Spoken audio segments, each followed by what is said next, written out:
Along the path of initiation, as you begin to understand processes other people don't understand, there can be the temptation to use that knowledge to manipulate other people, or to manipulate all types of things. Let's say you understand psychology and somebody else doesn't. You can manipulate them with all types of things in neurolinguistic programming and things of that kind. What words do you use? What tonality do you use? How do you present the information? You can manipulate them all over the place. And so in Rosicrucianism, there's a very strong rule that all the powers and understandings gained on the path will be put to the service of other people. And so that's like the first rule in Rosicrucianism. Otherwise, as you develop the abilities, you will get that temptation of, well, I could get what I want right now because they don't understand this process, but I do.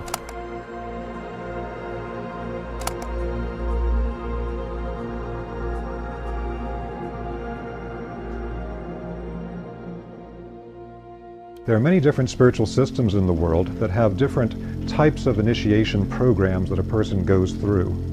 And the Rosicrucian system is one that's been very influential in the West, but actually it's sometimes hard to get information about what their actual system of development is. What do we actually mean by initiation or an initiate? Because the terms are used very generally in modern metaphysical circles.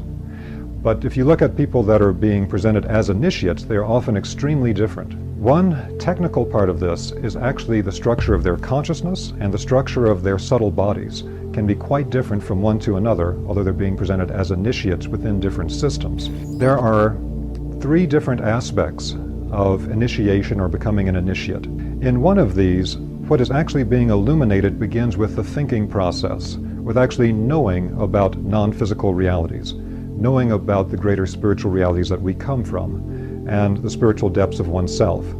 This is linked to the spiritual centers inside the head. And this is also linked to the illumination of the thinking process, so that with this process we actually know consciously the structure of the spiritual worlds, how we interact with them, how they influence us on a daily basis. And within this Rosicrucian system, that would technically be known as an initiate, someone that actually understands the systems. In this path of illumination, we find that everything is a thought form from the mind of God, and all those thought forms have a pattern to them. And the current term that we use for understanding those patterns is sacred geometry. So sacred geometry is a universal science for understanding the patterns of creation at every level. And so no matter what tradition you study with, they will work with sacred geometry. Because the sacred geometry at the highest level is a pure, packed thought form from the mind of God that shows you the pure pattern of everything that's manifested from it. Now the next level is that of the clairvoyant. And from one perspective, we could say this is linked to the illumination of the heart and the feeling life. The Rosicrucians talk about a process within an initiation in which at a certain point, when the heart becomes open and unarmored, and we cultivate this feeling of unconditional love, there is an ignition of a kind of spiritual spark within the heart. And what happens then is that they describe it as an etheric rose light arises from the heart and moves up to what's commonly called the third eye center. And with that rose etheric stream, it enters into the centers in the head, that area that is technically at the third ventricle of the brain and was known as the cave of Brahma in the Indian teachings. This is a particular area that's open in the head that has a space between the pineal and pituitary glands. And as this space becomes illuminated, it leads to direct spiritual vision. So the third aspect here is that there's also the cultivation of action or of the will. And this is linked to the belly, or what in Japan they call the hara, or in Chinese alchemy they call the lower dantian, the lower will centers here. And through the action or willing form of illumination, one is able to take action esoterically. You're able to actually use non-physical realities to change things on the physical plane. Now, at the most extreme form of this, we have things like actual physical alchemy and the transmutation of one physical substance to another.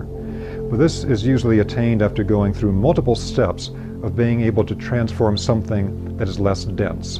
And that is normally etheric energy fields. So the actual vibrational transformation of energy fields, energy healing, things of that kind, is something that you find very strongly on this path. So the person that can actually transform things using spiritual forces is referred to as the adept. That gives us a bit of an overview for how this fits together. Within the Rosicrucian work, you find at a certain point that The consciousness body of the human being has three centers that can be worked on and awakened. And those three centers are around the head, the heart, and the hara.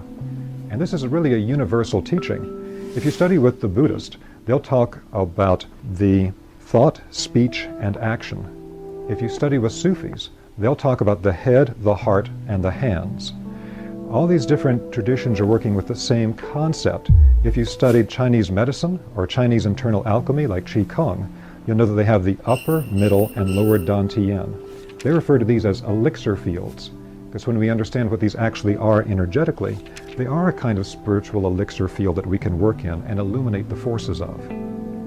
So, depending on where we focus on primarily, we can first begin to develop the capacity of understanding things in a conscious manner, the patterns behind them, become the initiate, or directly perceive spiritual realities, the clairvoyant, or directly manipulate the spiritual forces, hopefully for a good outcome, and that's the adept.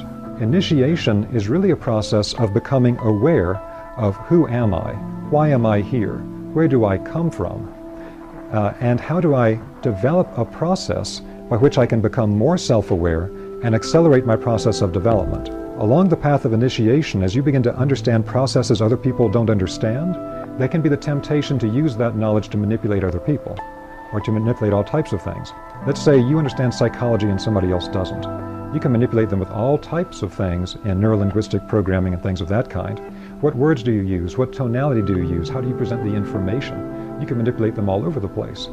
And so in Rosicrucianism, there's a very strong rule that all the powers and understandings gained on the path will be put to the service of other people. And so that's like the first rule in Rosicrucianism. Otherwise, as you develop the abilities, you will get that temptation of, well, I could get what I want right now because they don't understand this process, but I do.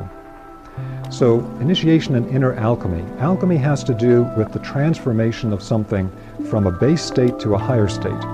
But there's an important thing that's hidden in that, which is that the base state has to exist first. You're turning lead into gold, but there had to be the lead there first to create the gold. So this means that hidden within, all types of lower structures are the seed of its full fruition. Very much like the classical illustration of the caterpillar and the butterfly. You don't know looking at the caterpillar that over time its entire structure has laid within it the ability to become a winged butterfly. But it's the exact same thing in the human being. So we develop the physical body. We develop the body of life force. We develop our consciousness. But then we come to the point of developing our self-awareness, the I am presence. And that's where we are today.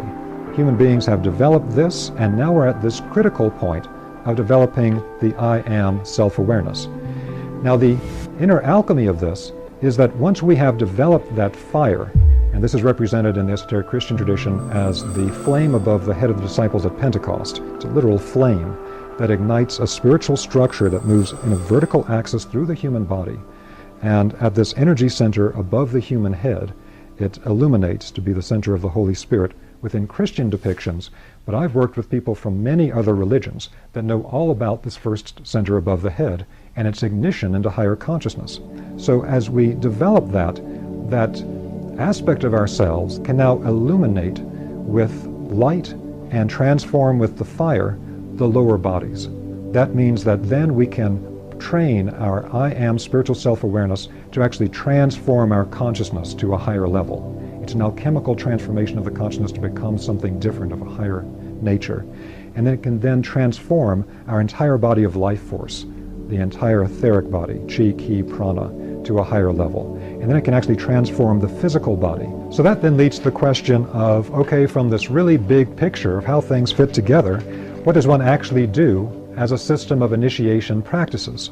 So one of the most fundamental practices for the Rosicrucians are what they call the 6 basic exercises. Now the 6 basic exercises were talked about by Rudolf Steiner as something that if you did nothing else, do these.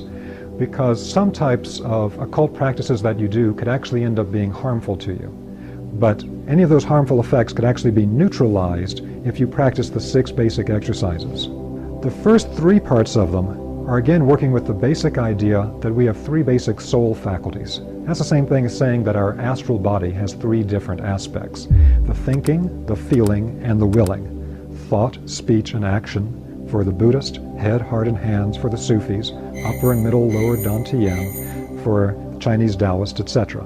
We have these three primary centers, thinking, feeling, and willing. So the first thing we have to do is like what Gurdjieff talked about. We have to begin to self-observe. We have to observe ourselves through the course of the day. We have to observe, what am I thinking? What am I feeling? What am I doing? That act in itself, something also described by the Buddhist in great detail, will actually begin to use the light of our consciousness to illuminate the thinking process, to illuminate our feeling process and our willing process. What this allows us to do is we can then begin to see how much of what we go through every day internally is completely unconscious. It's just one reactive state after another. You get a particular external trigger and you have a particular reaction to it. And so this is the foundation. If you did this, you would end up reaching the goal if you did nothing else. If you don't do this, nothing else you do will matter. You have to do the self-observation, and it's much harder to do than it sounds. Another practice was called the backward review. The backward review is very important to do at the end of every day. In Steiner's own initiation school, he made it a basic practice for everybody. What the backward review is that at the end of your day, as you're about to go to bed, the meditation to do is to intensively from that moment when you're about to go to bed, go backward through your day in reverse order. Now I'm at the moment just before I went to bed. Now I'm at the point where I went to the bathroom. Now I'm at the point where I watched TV. Now I'm at the point that I had dinner. Now I'm at the point that I'm driving home from work, etc. You go back through the day, all the way back to the point when you were last asleep. It might have been a nap. It might have been early that morning. And there's very deep spiritual processes behind this that we're not going to get into all the details of now, but it relates to some very important energetic processes in a human being. So one of the things is that by going backward, thinking backwards, we're actually developing a new strength, like we're flexing a muscle within our etheric life body. The etheric life body is our body of memory, and the etheric body holds all of our life forces. When we begin to exercise the capacity to think backwards instead of forwards the way we normally do, we're actually exercising something in the life body of memory that will become a force that can be used for higher initiation and alchemical purposes later on. Next, we have the observation of life forces, of growth and decay. Today we have this fantastic tool where we can use film equipment to literally see these, like Walt Disney films of a seed sprouting and then becoming a plant and blossoming and fruiting and withering away. And we can see in a moment what the Rosicrucians classically did through a process of observation that would take an entire year. They would watch every part of a growth process. Now the observation of the life forces does something very significant, very important, and that is that it develops a particular type of clairvoyant faculty inside of us to see how things move through life processes from one stage to another. And so this is a real divine mystery. Every human being holds this divine mystery, and to see what's held within it. Then, of course, the study of spiritual science we talked about before is fundamental, because we have to put down those concepts that allow us to logically understand how things fit together. Now, as we're studying things, we have a particular practice that we do. It's called the dissolving practice. The dissolving practice is an alchemical way to read spiritual text, so that if you're reading a text from any spiritual tradition, what you're actually reading as words on the page was the attempt of someone to crystallize into written language a direct spiritual experience that they had. The only way to get to the core of what they're trying to tell you without getting caught up in a fundamentalist literalist trap is to actually regain the experience they had they're trying to communicate through the words. That means the words have to be dissolved into a direct inner spiritual experience. And so it's a type of meditative reading. So once we can dissolve those spiritual texts into the original experience, it opens up a great world for us and is absolutely vital for going to deeper parts of spiritual teachings that have been preserved. Now this is also connected to the next stage, which is something called the Michaelic Yoga. What we have is that in the ancient schools, they taught a particular type of breathing. And the way they breathed at that time was to actually make themselves more conscious by being conscious of the breath in and out. So there's a particular yoga of the inhale of the breath and of the exhale of the breath. And what Steiner is basically saying with the Michaelic Yoga is that for the Rosicrucian, we have the same inhale and exhale, but now it's done in pure consciousness. It's not done with the breath per se. So when we inhale, in a sense, the observation of the physical world, then that's what we would call a perception. I perceive something in the physical world. Whatever I see, if I'm observing nature or a human being, whatever it is, I'm breathing in that perception. And that's a completely receptive activity. If I don't have a receptive soul, I can't do it. But we breathe that in, and we hold the perception inside of us. It might be the movement of a child. It might be the growth of a flower. It might be whatever it is. And then we breathe out the concept. A concept is where now I can see inside what I have perceived, the spirit inside of it. And so instead of breathing in and breathing out, we're breathing in the perception of the world receptively, and then we're actively breathing out the concept where now I have perceived the spirit in the world.